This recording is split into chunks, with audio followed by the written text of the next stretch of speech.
moving on to the newly created Western TV section. Hell yeah.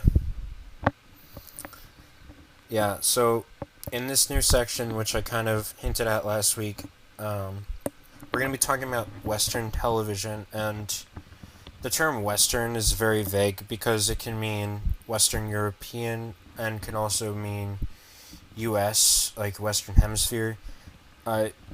In terms of what we're talking about, we are talking about like from Western Hemisphere to Western Europe, because when we talk about Western culture historically, that's what it usually involves is Western European plus U.S. and The rest of Canada, the Western. whatever. So with that said, the only thing we have, I think, unless we have more, we have Kora, which premiered this past Friday. Book 4. And whoop, whoop. yeah, and unless you have anything else to add for this week, that'll be our only one for this time. But starting. Yeah, I know it's good. It should hopefully get more, bulked up.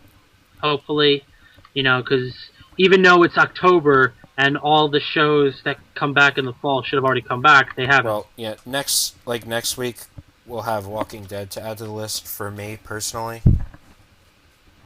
Yeah, I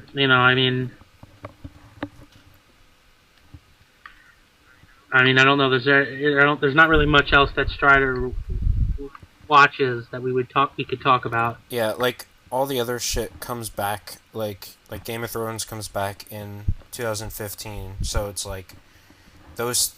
Also, don't watch these that. three like pieces. Like only 2 of them are here in October. So, I mean. And then by the time the other one comes, Kora will be over. The other one of the 2 that we have now will be gone. Right. And so ultimately, it's going to be a short section. I could, go off on a. Yeah, it's going to be a short section. I could always talk about the Brooklyn Nine-Nine, which I watch weekly. Yeah, if you want to. Which is pretty fun. It's a very funny show. Yeah. Do you want to do that? Do you want to do that separately, and just send it to me tomorrow or something? Well, it's just I don't know. There's not too much. I'm not really gonna. I don't really actually feel. It's more or less. That's what I watch weekly in terms of Western television. Well, if you don't want to review it, you don't have to. I don't need to. I'm just gonna basically say that basically in terms of Western television that I watch, other than the core that we're already gonna talk about, I pretty much watch, Brooklyn Nine-Nine, Family Guy, and Agents of S.H.I.E.L.D. Okay. I also watch Once Upon a Time. This is going to be my part.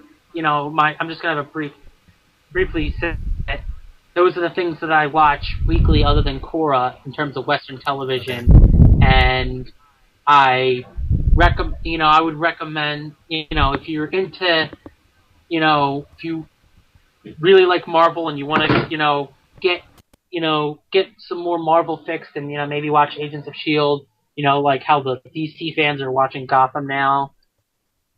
Right. And, Brooklyn Nine-Nine is a very funny show.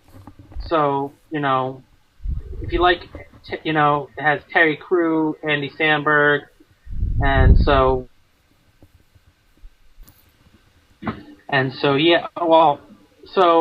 recommend to watch it. Now, but I do feel that we need to talk more on that Book 4 premiere of Kora. Yeah, so we're going to go into Book 4 of Kora, starting with Episode 1. Of course, my thoughts on the episode are on the site as well, but we're going to go a little bit more into depth today. So, Book 4, 3 years later. Yeah, honestly, right up, I'm going to say this right now, get it out of the way. I think it had the best opening episode of any of the 4 books. in my opinion. I certainly liked it. I'll say that much. And once again, as always, they show us the main villain of the book in the first episode, which is necessary since they have a new villain for every book. Yep. And this one is Kuvira, which is going to be as I'm just going to refer to as that type of villain. Which in terms of in future talks about this, because obviously there's going to be more to talk about as episodes comes out. But I'm just going to refer to it as, I'm going to explain what I mean to you as what I mean by that type of villain, and that is that type of villain. When I'm talking about her, is that type of the villain that starts is a villain because they are doing something that is good, but in a bad way. Like she wants to help unify the Earth's kingdom, but she's going to do it in a bad way, and obviously she's going to want to be the ruler of this new Earth kingdom. So she's going to be that type of villain, where they're, like I just said to you. Yeah. Said to you. Yeah, she's bordering. So she's kind of bordering on, like, lawful evil and Oh, she's definitely she's definitely or chaotic good. Honestly, I would have to say she's not chaotic good. I would say more lawful evil. Like no, lawful neutral. Lawful maybe lawful either lawful evil or lawful neutral because her idea, it's still like good in the sense that she wants to unify the Earth Kingdom, but the way she's doing it isn't very good. Yeah. So, in essence, she's neutral, but because I don't think, later on she might turn out to end up being more evil, lean more towards evil. Well, no, she's definitely lawful. Yeah. Well, lawful. For now. No matter no, she's going to be lawful. I'm already telling you this. She's going to be lawful the entire time.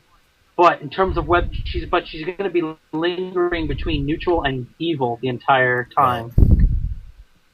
She may end up by the end being full blown evil, and then maybe in like maybe like obviously like a lot of villains seem to do in the final fight, to become very chaotic evil. Final fight.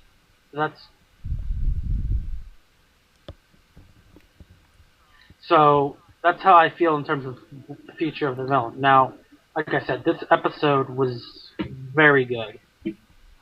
I liked it. I liked it, definitely. The whole thing where it basically, honestly, I think one of the things I felt it did right was the fact that Kora was virtually non-existent in this episode. Because one of the many complaints people have with the fact that the books are so short is that there's not enough time for villain setup. And honestly, I think that's what this episode did good, was that instead of having Kora around and creating a lot of Kora drama to deal with, especially since she's so emotional, probably in a very emotional state at this time, right, due to what happened with Zahir, it would have created a lot of drama. And so I felt there was less drama. There was some drama with the whole thing with Bolin and whatnot. But there was also, but it wasn't like over the top and unnecessary. But honestly, I felt like everything from the little bit of drama we had to the, all the various funny moments we had, honestly, I think worked well towards getting, setting up the villain, because it showed you how messed up the state of the world is right now, at least in the terms of the Earth Kingdom and Republic City, and how it led to something like this villain coming about, and what her motives are.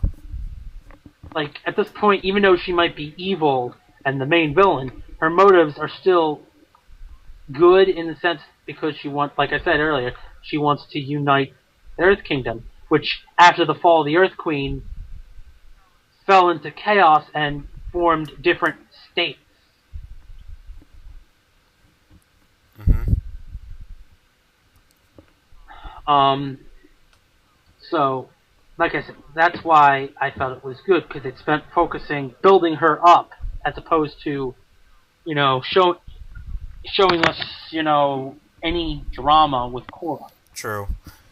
Yeah, the dramas. I mean, drama can obviously be good, but I think in Korra they overdo it a lot. I don't So, like what Opal was doing in this episode. I thought Opal was being a dick, ironically, to Bolin, because honestly, he really is just following orders. Bolin is trying to help people the way he knows he can, and she's being to quote, a bitch about it. Yeah, yeah, but to quote a man, a very powerful fictionalized character man, I've been at the mercy of men just following orders my entire life. If you remember what that's from. I've heard that. I can't remember where it's from though. I usually remember these. X-Men First Class. Magneto. X-Men First Class Magneto. Gotcha. Yes, Bolin's only just following orders, and it's pretty obvious that at some point when her villainous plot is fully revealed, that he's not going to stay with her. I mean, at least I hope so. Mm-hmm.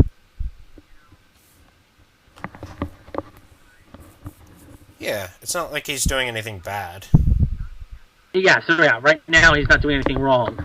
He's helping Kuvea get her army across the Earth Kingdom, and basically have the help unify the Earth Kingdom.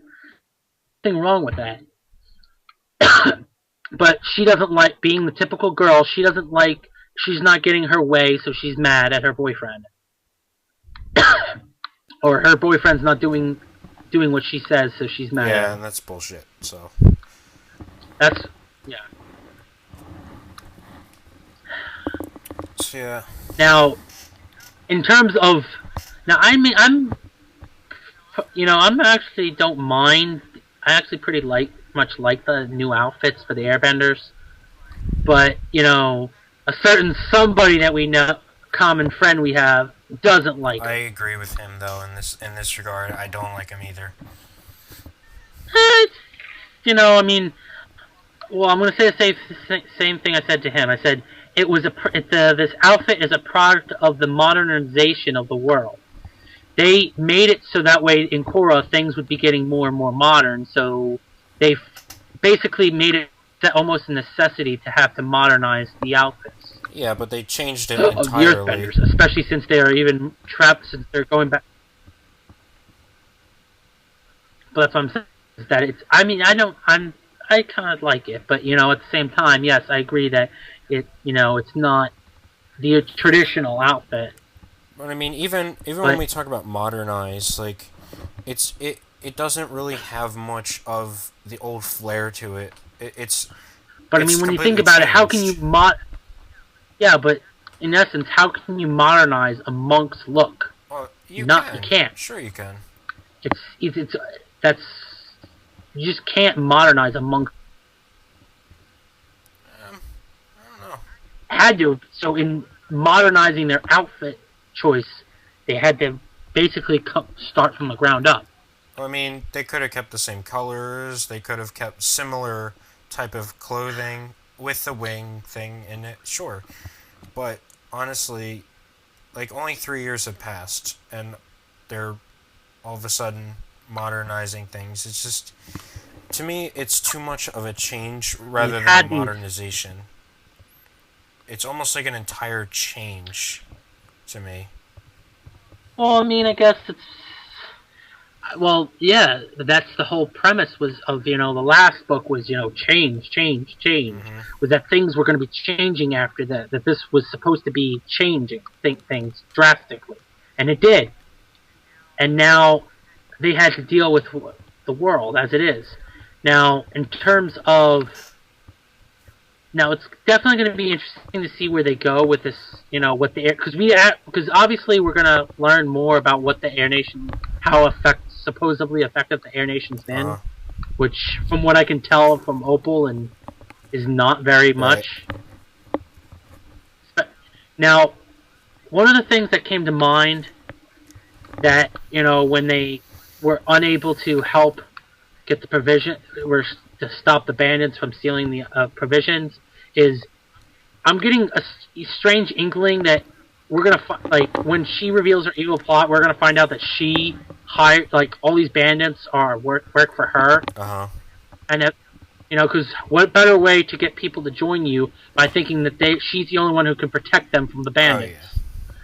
Plus, how else could bandits somehow get a hold of an aircraft in order and know where to find this shipment that was being sent in the air? Yeah, that was blatantly her. That part was definitely 100% Kuvira. Yeah. Oh yeah, well the bandits attacking the train probably most likely wasn't her, but then again, who knows? She could be very convincing if she wants. For all we know, she could be very convincing, and so it's definitely going to be interesting to see what is going to happen from here. Now, of course, as always, since we saw it in the Book 4 trailer, we're looking forward to the return of the appearance of Tom. Whether it's a full-blown return, who knows? Yeah. I'm more worried that it's going to end up being like Iroh, and it's going to be, they meet up in the spirit world because she found enlightenment and like Iroh became one with the spirit world and left her body behind, or something like that. Yeah, we'll see. But then again, it could also be that she returns fully and helps out in the final fight. Right. Who knows? Yeah. Best part about this episode, Kuvira beating the shit out of the bandits. By far. Oh, yeah, that was awesome. Now, one of the other things that we have to obviously talk about is what the fuck is up with Kora, and why is she in an underground... Now, why the hell is she in an underground earthbending fight club? Like, what the hell? And the other... But this is one of the things I didn't like about the episode, is the fact that they took the possibility that Kora matured, and that's why she changed her hairstyle, and turned it into, she didn't want to be recognized, so she cut her hair. Which is a load of bullshit, because her face is too well known to be not recognized just by the sheer fact that she has shorter hair. Like, come on. I mean, it's just ridiculous. And then the whole thing is like, the guy's like, you look familiar. And then she's like, I get that or some bullshit like, you must be mistaken, or something like that, or I get. Yeah. Now, the other thing that doesn't make... Now, I can understand why she didn't immediately go into... She didn't use the Avatar state to beat the living shit out of this Earthbender. But the better question is why is she suck so bad? And why is she doing this to herself? Because, I mean, it's presumed, based on what her father said, that she's been in Republic City for 6 months. So she's been doing this for 6 months. Why has she been doing this? Yeah. To me, I think it's not a straightforward answer. I was discussing with somebody on Skype about this, and we were kind of going back and forth between... I was saying that perhaps she's in there to train a bit, and the other person is saying more along the lines that, she's beating herself up over Zahir. I think it's certainly a hybrid both. of the two. Yeah, I think it could be a both, but now of course, it's definitely going to be interesting to see where they go with this, especially since we learned today was announced that the episode 2 title has been released, and apparently they decided with this episode, at least in name, decided to pay homage to at the Last Airbender. Now I don't know if it's going to be similar, or they're probably going to try and make it similar, but definitely not recreate the same quality of episode. But the next episode is supposed to be called Kora Alone. Does that sound familiar? Yeah. Now, I highly doubt it's going to be anywhere as good, nearly as good as Zuko alone. I mean, I already said it, and I'm pretty sure I said it on this podcast at least once that Zuko alone is in my opinion, the best episode of the original Last Airbender series. Right. In my opinion. Yeah, I think you have. So yeah, Kora, she gonna come back?